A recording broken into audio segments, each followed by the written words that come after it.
Estamos dentro de las 15 economías más grandes de este mundo, en donde hay más cientos de países en ese sentido.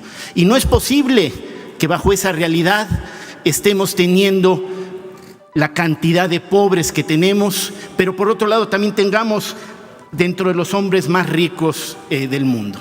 Y eso es lo que está trabajando este gobierno, el tratar de cambiar esa realidad y pasar a un mayor desarrollo. Y este es un tema importante. Por años ustedes tuvieron, y aquí puse nada más los años de Calderón y los años de Peña Nieto, la administración del programa de adulto mayor, que además no era para todos, pero aquellos que lo recibían, como pueden ver, está por abajo de la línea de extrema pobreza. O sea, se le daba a la gente 600 pesos aproximadamente al mes y con eso no lo sacamos de la pobreza. Pero había que dárselos, porque así ustedes ven la pobreza, como una cuestión de mendicidad, como una cuestión de generosidad, como el reunirse un fin de semana para colectar cobijas y llevarse a la gente y no cambiar realidades. Pero fíjense, en 12 años no cambiaron esa realidad. Y este gobierno en 4 años ha cambiado esa realidad. De tal manera que el primer año sacamos a todos los adultos mayores del medio rural de la pobreza extrema. Y próximo año, con lo que se propone el presupuesto de egresos, vamos a sacar a todos los adultos mayores, así vivan en la zona urbana o en la zona rural, de la pobreza extrema.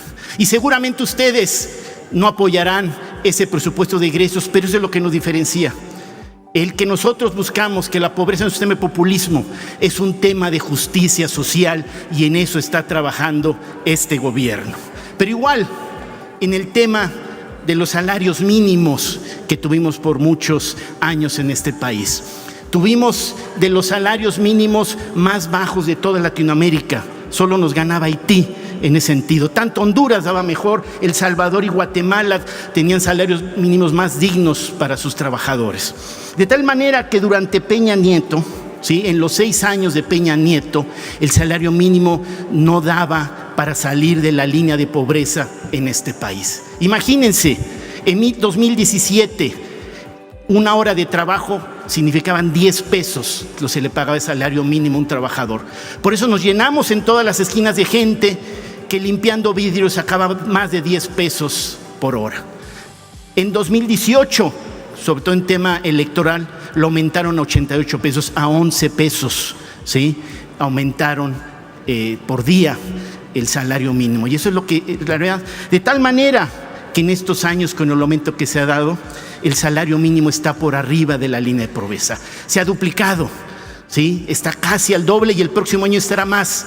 No pongo las expectativas del 2023 porque no las conocemos en diciembre, pero estamos dignificando también el salario de todos los trabajadores de este país. Y eso es una política importante que estamos haciendo. Y bueno, vamos viendo los comparativos. En 2020 aquí se discutía y se le reclamaba al presidente López Obrador que no estaba pidiendo deuda para poder combatir la pandemia del COVID, que era una irresponsabilidad, que había que contratar deuda, dársela a los grandes empresarios para que a su vez no tuvieran que despedir a la gente. Bueno, hubo un país que sí les hizo caso en esa política y fue un país gobernado por la derecha, ¿sí?, que fue Colombia. Colombia pidió 14 mil millones de dólares para atender el COVID. Se lo entregó a sus empresarios y estuvo trabajando con base en ello. ¿Qué sucedió después? El dinero que nos prestan tarde o temprano hay que pagarlo. Y para poderlo pagar, el presidente de Colombia, ¿sí?, Duque, quiso hacer una reforma fiscal, no para que los grandes empresarios la pagaran, sino para que todo el pueblo la pagara. ¿Y qué significó? Grandes protestas en las calles y una gran crisis social que eso provocó. Además de una devaluación del 40% de su moneda, ¿sí?, que en caso con nosotros no ha existido. Esa es la diferencia, tener una política, como lo dijo nuestra secretaria, una política cercana al pueblo, entendiendo lo que es el pueblo y para toda la ciudadanía de este país. Y esa es la diferencia, señores, ¿sí? Y eso es lo que ha sucedido en Colombia, y por eso un país en donde la izquierda se había puesto en las montañas, en el aspecto de la guerrilla, por primera vez gana una elección y Colombia se convierte en otro país de izquierda en Latinoamérica, por culpa de la visión ciega que se tiene en la derecha de ver a la pobreza como un sentido de administrarla y no de prohibirla, y es lo que está haciendo este gobierno. Y bueno, en los temas de desigualdad igual, con todo y el COVID, con todo y la crisis, mientras Colombia la desigualdad aumentó, en México, con todo y lo que digan del fracaso y lo que ha sucedido, ha disminuido. Este país es más igualitario y nos falta todavía mucho por hacer. Por eso, señora secretaria, quiero decirle de corazón, y yo creo que muchos millones de mexicanos así lo dirán, que es un honor estar con Obrador. E igualmente, para esa visión de la derecha y de lo que viene en el 24, mientras mantengan esa ceguera, ¿sí?, en 2024, ¿sí?, el pueblo de México los va a mandar al rancho del señor presidente, pero por el nombre los va a mandar, y yo lo dije ya en Querétaro y aquí lo repito, los va a mandar a la chingada. Muchas gracias.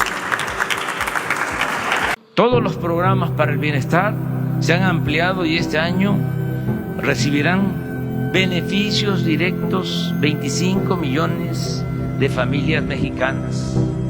En otras palabras, el 70% de las familias del país reciben cuando menos un apoyo del presupuesto nacional de manera directa.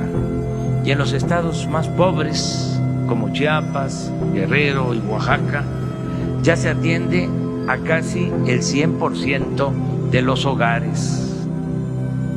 Desde el primer día empezamos a aplicar programas dirigidos a beneficiar a obreros, a desempleados, a campesinos abandonados, a jóvenes, adultos mayores y a familias pobres, todo lo cual ahora nos ha permitido enfrentar con buenos resultados el grave problema que heredamos de inseguridad y de violencia. La política en pos del bienestar del pueblo y el combate a la corrupción constituyen la esencia de nuestro quehacer gubernamental.